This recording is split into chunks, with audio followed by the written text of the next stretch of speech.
राधे राधे दोस्तों, आज हम आपके लिए लेके आए हैं फाल्गुन मास की शुक्ल पक्ष की आमल की एकादशी की व्रत कथा। इसे रंग भरी एकादशी भी कहा जाता है।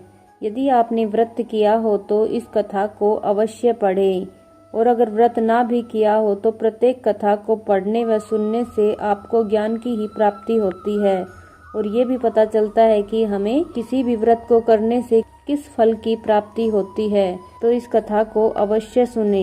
एकादशी की व्रत कथा पढ़ने से भी भगवान श्री हरि विष्णु और माँ लक्ष्मी की कृपा आप पे बनी रहेगी। तो आइए कथा को शुरू करते हैं। मानधाता बोले कि हे वशिष्ठ जी, यदि आप मुझ पर कृपा करें तो किसी ऐसे व्रत की कथा कहिए जिससे मेरा कल्याण हो। महर्षि वशिष्ठ बोले कि हे राजन, सब व्रतों में उत्तम और अंत में मोक्ष देने वाले आमल की एकादशी के व्रत का मैं वर्णन करता हूँ। यह एकादशी फाल्गुन माह के शुक्ल पक्ष में होती है। इस व्रत के करने से समस्त पाप नष्ट हो जाते हैं। इस व्रत का फल 1000 गोदान के फल के बराबर होता है। अब मैं आपसे एक पौराणिक कथा कहता हूँ, आप ध्यान पूर्वक सुनिए। एक वैदिक नाम का नगर था जिसमें ब्राह्मण, क्षत्रिय, वैश्य और शूद्र चारों वर्ण आनंद सहित रहते थे। उस नगर में सदैव वेद ध्वनि गूंजा करती थी तथा पापी, दुराचारी तथा नास्तिक उस नगर में कोई नहीं था। उस नगर में चेतरथ नाम का एक चंद्रवंशी राजा राज्य करता था। वह अत्यंत विद्वान तथा धर्मी था। उस नगर में कोई भी व्यक्ति दरिद्र व कंजूस नहीं था। सभी नगरवासी विष्णु भगत थे और बाल, वृद्ध, स्त्री, पुरुष एकादशी का व्रत किया करते थे। एक समय फाल्गुन मास के शुक्ल पक्ष की आमल की एकादशी आई। उस दिन राजा, प्रजा तथा बाल, वृद्ध सब ने हर्ष पूर्वक व्रत किया। राजा अपनी प्रजा के साथ मंदिर में जाकर पूर्ण कुंभ स्थापित करके धूप, दीप, नैवेद्य, पंचरत्न आदि से आंवले का पूजन करने लगे और इस प्रकार स्तुति करने लगे। हे धात्री, तुम ब्रह्म स्वरूप हो, तुम ब्रह्मा जी आदि द्वारा उत्पन्न हो और समस्त पापों का नाश करने वाले हो।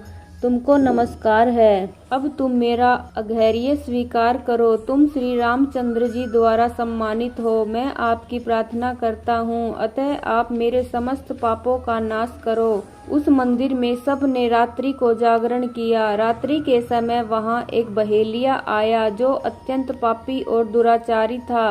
वह अपने कुटुंब का पालन जीव हत्या करके किया करता था। भूख और प्यास से अत्यंत व्याकुल वह बहेलिया इस जागरण को देखने के लिए मंदिर के एक कोने में बैठ गया और विष्णु भगवान तथा एकादशी महात्म्य की कथा सुनने लगा।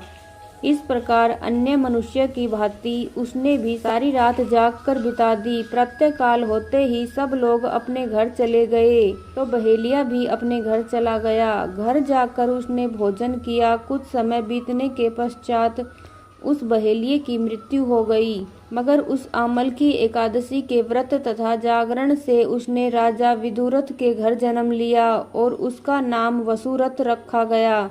युवा होने पर वह चतुर्गणी सेना के सहित तथा धन धान्य से युक्त होकर 10,000 ग्रामों का पालन करने लगा। वह तेज से सूर्य के समान, कांति में चंद्रमा के समान, वीरता में भगवान विष्णु के समान और क्षमा में पृथ्वी के समान था। वह अत्यंत धार्मिक, सत्यवादी, कर्मवीर और विष्णु भगत था। वह प्रजा का सम्मान भाव से पालन करता था। दान देना उसका नित्य कर्तव्य था। एक दिन राजा शिकार खेलने के लिए गया। देव योग से वह मार्ग भूल गया और दिशा ज्ञान न रहने के कारण उसी वन में एक वृक्ष के नीचे सो गया। थोड़ी देर बाद पहाड़ी मलेच्छ वहां पर आ गए और राजा को अकेला देखकर मारो मारो शब्द करते हुए राजा की ओर दौड़े। मलेच्छ कहने लगे कि इस दुष्ट ने हमारे माता पिता, पुत्र, पौत्र आदि अनेक संबंधियों को मारा है तथा देश से निकाल दिया है, अतः इसको अवश्य मारना चाहिए। ऐसा कहकर वे मलेच्छ उस राजा को मारने दौड़े और अनेक प्रकार के अस्त्र शस्त्र उसके ऊपर फेंके।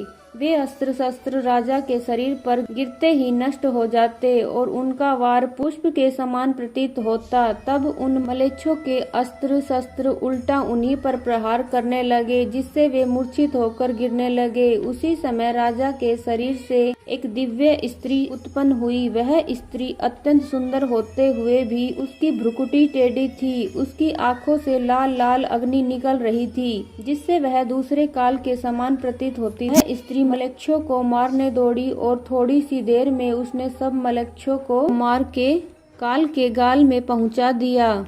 जब राजा सोकर उठा तो उसने म्लेच्छों को मरा हुआ देखकर कहा कि इन शत्रुओं को किसने मारा? इस वन में मेरा कौन हितैषी रहता है? वह ऐसा विचार कर ही रहा था कि आकाशवाणी हुई, हे राजा, इस संसार में विष्णु भगवान के अतिरिक्त कौन तेरी सहायता कर सकता है?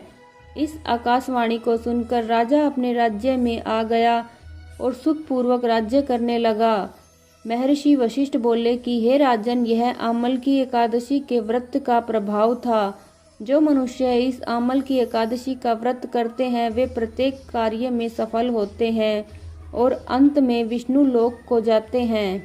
तो दोस्तों, आपने देखा एकादशी व्रत का महत्व कितना है। यदि आपको ये कथा अच्छी लगी हो तो हमारे चैनल को सब्सक्राइब करें, ताकि आपको आने वाली हर कहानी व जानकारी की नोटिफिकेशन मिल जाए। धन्यवाद दोस्तों, कहानी सुनने के लिए।